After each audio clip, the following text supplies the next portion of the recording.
English నేర్చుకుని అనర్గళంగా మాట్లాడాలనుకుంటున్నారా? అయితే వెంటనే కాల్ చేసి రిజిస్టర్ అవ్వండి. నమస్తే, వెల్కమ్ టు సుమన్ టీవీ. నేను మీ సుమన్ టీవీ ఉషా. ఈ మధ్య కాలంలో మనం చాలా సందర్భాల్లో కొన్ని కేసుల గురించి వింటున్నాము. పిల్లలకి ఆస్తి పంపకాలు చేసిన తర్వాత పేరెంట్స్కి సంబంధించి ఏదైనా హెల్త్ ఇష్యూస్కి సంబంధించి బియాండ్ అయి వెళ్ళినప్పుడు ఖర్చులు ఏవైతే ఉంటుంటాయో వాటికి సంబంధించి దీన పరిస్థితికి వస్తూ ఉన్నాము. పిల్లలు చూడట్లేదు మమ్మల్ని, ఆస్తులు పంచి ఇచ్చేసామని చెప్తున్నారు. ఎప్పుడైతే మనం ఆస్తులు రాస్తూ ఉంటుంటామో మళ్ళీ మనకి ఏదైనా అత్యవసర పరిస్థితి ఉన్నప్పుడు పేరెంట్స్ పిల్లలు చేతులెత్తేసిన పరిస్థితుల్లో తిరిగి వెనక్కి తీసుకోవచ్చా? అసలు లా ఏం చెప్తుందో హైకోర్టు అడ్వకేట్ రవీంద్రనాథ్ గారు ఉన్నారు, ఆయన అడిగి తెలుసుకుందాం. నమస్తే రవీంద్రనాథ్ గారు. నమస్తే. పేరెంట్స్ పరిస్థితి కనుక మనం ఇప్పుడు చూస్తే ఈ జనరేషన్లో అత్యంత దయనీయంగా ఉందని మాట్లాడుకోవాలి సార్. ఆస్తి పంపకాలు రేపటి రోజున మాకు ఏ విధంగా ఉంటుందని ముందే పిల్లలకి డివైడ్ చేస్తూ ఉన్నారు. బట్ ఎప్పుడైతే ఆస్తి పంపకాలు అయితే ఉంటుంటే ఒక ఏజ్ వచ్చిన తర్వాత పేరెంట్స్కి కొన్నిసార్లు అనుకోని సందర్భాల్లో హెల్త్ ఇష్యూస్ బియాండ్ అయిపోతున్నాయి. అంటే లేవలేని పరిస్థితి, కొంచెం ఎక్కువ మొత్తంలో డబ్బు ఖర్చు అయ్యే అవకాశం కనిపిస్తూ ఉంటుంది. అలాంటి పరిస్థితుల్లో మేము చూడలేమను, మేము ఖర్చు పెట్టలేమను, లేదంటే అనాథ శరణాలయానికి వెళ్ళిపోండను పిల్లలు చెప్తూ ఉంటుంటారు. అది చాలా పెయిన్గా ఉంటుంది పేరెంట్స్కి. వాళ్ళ ఆస్తులు ఏవైతే ఉంటుంటాయో ఇప్పుడు మాకు అవసరం అన్న పరిస్థితుల్లో తిరిగి రాసిచ్చిన ఆస్తిని వెనక్కి తీసుకోవచ్చా? ఉష గారు, వృద్ధాప్యం ఒక భయంకరమైన నరకం అండి.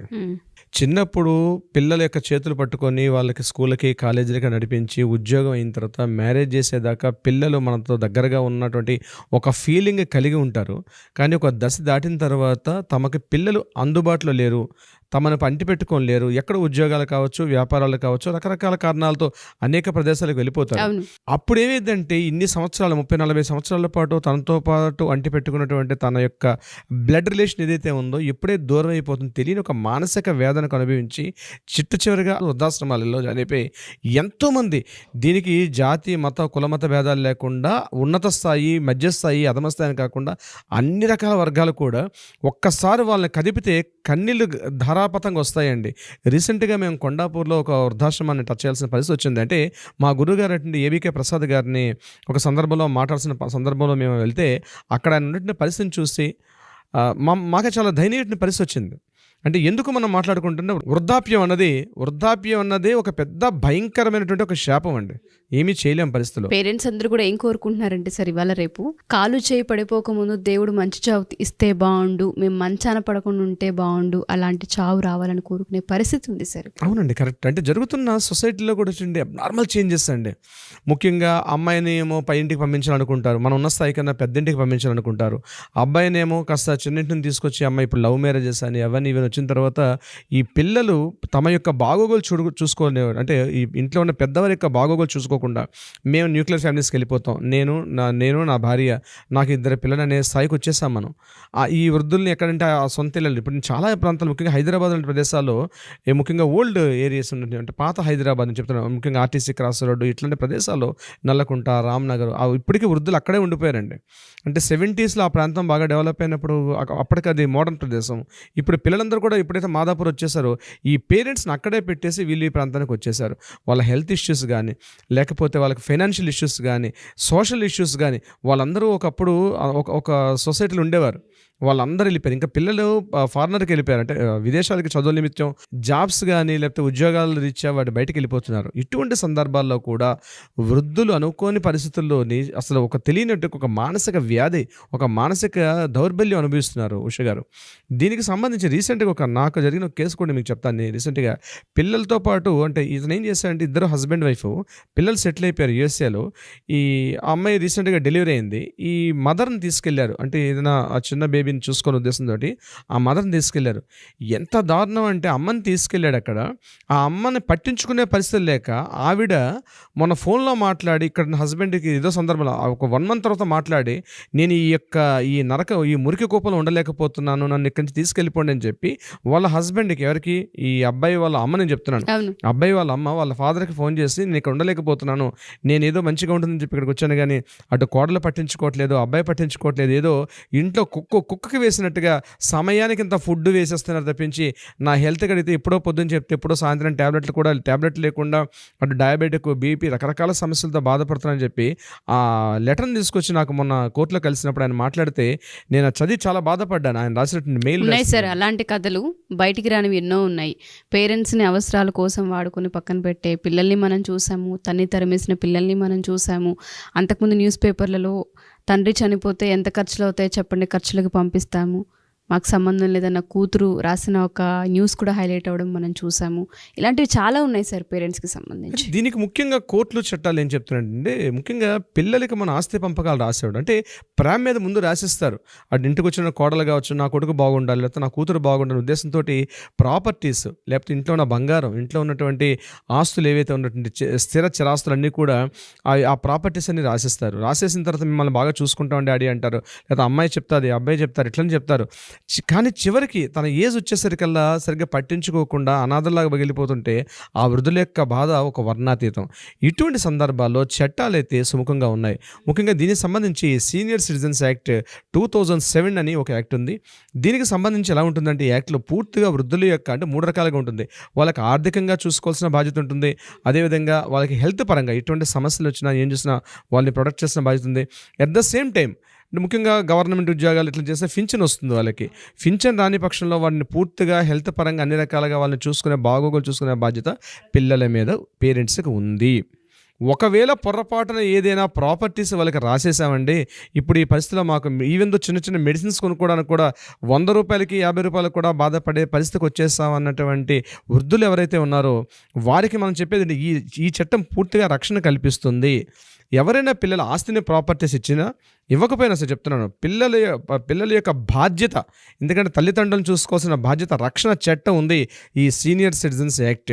ఇందులో ఏం చెప్తుందంటే సెక్షన్ 23 అని ఒక సెక్షన్ ఉంది. దీని ప్రకారం ఏంటంటే ఒకవేళ ప్రాపర్టీ రాసి ఇచ్చేసిన తర్వాత కూడా రాసి ఇచ్చేసాం కానీ ఇప్పుడు పిల్లలు మమ్మల్ని పట్టించుకోవట్లేదు అన్నప్పుడు కూడా మీరు ఫస్ట్ వేసిన క్వశ్చన్ అదే, ఆ రాసిచ్చిన ప్రాపర్టీని కూడా వెనక్కి మరలా తిరిగి తీసుకోవచ్చు.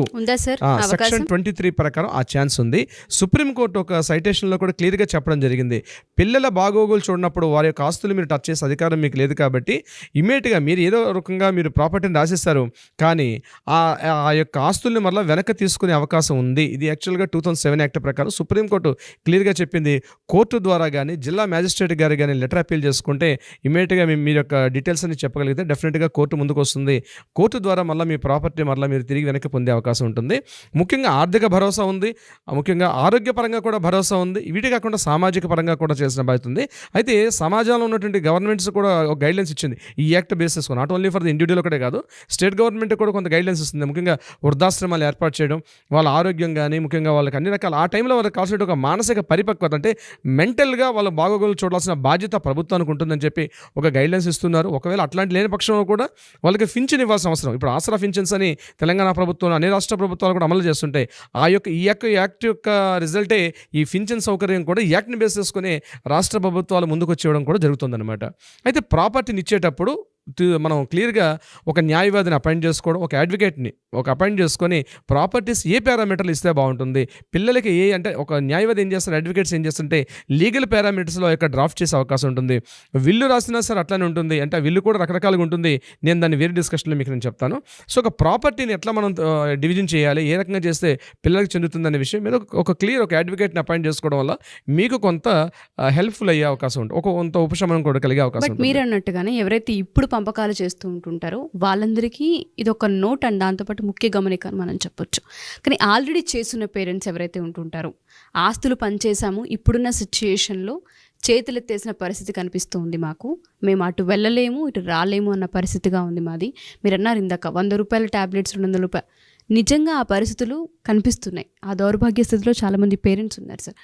వాళ్ళకి లీగల్ పరంగా ఏదన్నా అంటే సంప్రదిస్తే మన దాకా వస్తే మనం ఏదైనా యాక్షన్ తీసుకొని వాళ్ళవి ఏవైతే ఆస్తులు ఉంటుంటాయో అది డబ్బు రూపకంగానైనా ఇంటి రూపకంగానైనా పొలాల రూపకంగానైనా ప్రాపర్టీస్ రూపకంగానైనా సరే తిరిగి ఇప్పించే అవకాశం కానివ్వండి, వాళ్ళు ఉన్నంత వరకు వాళ్ళకి సేఫ్టీ అండ్ సెక్యూరిటీ ఇచ్చే అవకాశం కానివ్వండి, లీగల్ న్యాయస్థానాలు ఏమన్నా ఉన్నాయా? డెఫినెట్గా దీనికి సంబంధించి కానీ ఇట్లాంటి ప్రాబ్లమ్స్లో కాస్త ఇబ్బందులు పడుతున్నటువంటి ఈ వృద్ధుల్ని, కాస్త పెద్దవారిని ఆ పదం కూడా కరెక్ట్ కాదు, పెద్దవాళ్ళని ఎవరైనా ఉంటే, సీనియర్ సిటిజన్స్ ఉంటే వాళ్ళకి డెఫినెట్గా మనం న్యాయపరంగా వాళ్ళకి మనం పూర్తిగా సపోర్ట్ చేసే అవకాశం అయితే ఉంటుంది.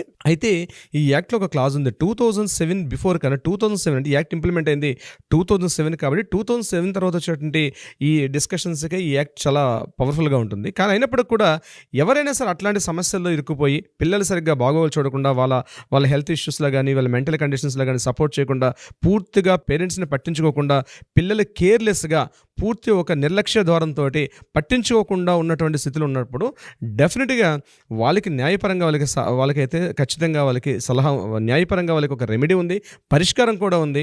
మనల్ని సంప్రదిస్తే కింద ట్రోల్ చేస్తున్న నెంబర్స్ని కాంటాక్ట్ చేయగలిగితే డెఫినెట్గా మన లీగల్ టీం వాళ్ళని అప్రోచ్ అవుతారు, వాళ్ళకి సరైనటువంటి న్యాయ పరిష్కారం దొరికే అవకాశం ఉంది. సో ఎవరైతే పేరెంట్స్ మా ఈ వీడియో చూస్తూ ఉంటుంటారో, మీ దాకా మా ఈ వీడియో కనుక వస్తే మీరు ఖచ్చితంగా దీనికి సంబంధించి పరిష్కారం ఉంటుందని చెప్తున్నారు అడ్వకేట్ గారు. మీరు ఖచ్చితంగా సంప్రదించవచ్చు. లేదా ఇప్పుడు ఎవరైతే ఆస్తుల పంపకాలు చేయాల్సిన ప్రాసెస్ ఉంటుందో, రవీంద్రనాథ్ గారు చాలా క్లియర్గా ఒక పాయింట్ మెన్షన్ చేశారు. ఒక అడ్వకేట్ని కనుక మీరు ఆస్తుల పంపకాలు జరిగేటప్పుడు ఏ పారామీటర్స్ త్రూ చేస్తూ ఉన్నారు, ఏ విధంగా ఉంటుంది అన్న వాటిని లీగల్ పరంగా కూడా మీరు ముందుకు వెళ్తే ఫర్దర్గా కాన్సిక్వెన్సెస్ లేకుండా చూసుకునే అవకాశాలు చాలా ఎక్కువగా ఉన్నాయి. జనరేషన్ మారింది, చాలా అప్డేట్ అయ్యాము. బట్ పేరెంట్స్ విషయానికి వచ్చేసరికి చాలా విషయాలలో ఫెయిల్ అవుతూ ఉన్నాము యాజ్ ఏ పిల్లలుగా అని చెప్పొచ్చు. దీనికి సంబంధించి ఏదైనా పేరెంట్స్ సఫర్ అవుతూ ఉండి ఇబ్బందులు పడుతూ కనుక ఉండుంటే, మీ ఆస్తులు కనుక ఉండి పిల్లల దగ్గరే అవి స్ట్రక్ అయిపోయి ఉంటే, వాటి నుంచి రిలీఫ్ పొందాలి అనుకున్నా, ఖచ్చితంగా మీరు బయటపడాలి అనుకున్నా లీగల్ పరంగా సొల్యూషన్స్ ఉన్నాయి. మీరు డెఫినెట్గా రవీంద్రనాథ్ గారిని అప్రోచ్ అవ్వచ్చు. కింద స్క్రోల్ అవుతున్న కాంటాక్ట్ నెంబర్ని కాంటాక్ట్ చేస్తే రవీంద్రనాథ్ గారి టీం మీకు పూర్తి వివరాలు అందిస్తారు. Thank you sir, thank you so much. Thank you so much మోష గారు.